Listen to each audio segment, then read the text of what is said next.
Well, welcome to the Old Testament Bible Journey. My name is Mark Green, and I have the joy and privilege of walking through this journey with you. I'm a pastor here at Otterbein Church in Waynesboro, Pennsylvania. Regardless of where we're at, we welcome you to walk the journey with us. Let's begin by talking about how we're going to go through this journey. First, our target is to read through the entire, well, not the entire, but through the Old Testament. Our mission here is to do this chronologically.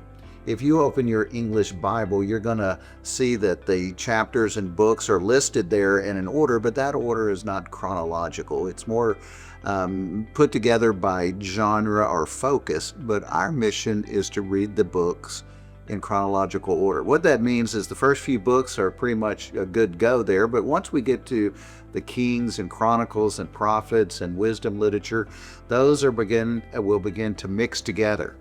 And so what we're going to do is walk through the Old Testament chronologically and taking different portions of the scripture and interjecting it where it fits chronologically. It'd be a great time to get an overarching meta-narrative of the Old Testament.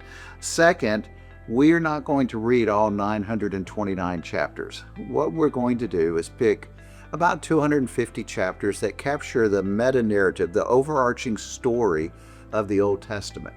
And what we're going to do is select those 250 chapters and talk about those as we move through Genesis all the way to the end of the story in Malachi. So chronologically, selecting 250 key chapters. But the good news is we're going to touch every book in the Old Testament. Along the way, we've got two resources to help you along. Both of these will be available on Monday mornings. If you sign up for the Old Testament Journey on the Otterbein Church app, you can turn on notifications and they'll just come right to your inbox. First, we've got a short podcast, 10 to 15 minutes, that is going to provide you an overview of the 5 chapters you're going to read that week. And along the way, I want to throw in some maybe interesting nuggets you hadn't thought about, or some information you might not have considered, or a perspective that might challenge your thinking. The other thing we're going to provide every Monday is a questions sheet. And what that sheet is simply 2 interpretive questions for every chapter that you read. Those questions are designed to help you think through the text and to ask questions about the text that will help clarify its meaning. Not directly applicational, but more interpretive. And then on Saturday, we're going to give you a day off, and that day is to catch up with what you've missed that week. Maybe you missed a chapter, got behind. That's the day to catch up.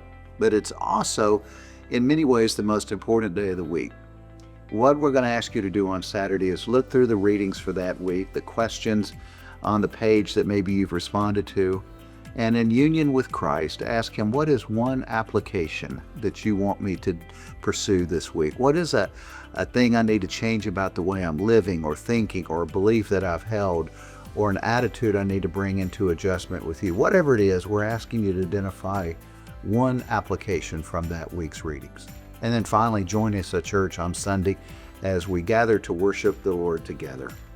Well, that's the plan. We invite you to join us on this great Old Testament journey. So saddle up, get a pen, get a Bible journal that you can write in, and join us on the Old Testament Bible journey.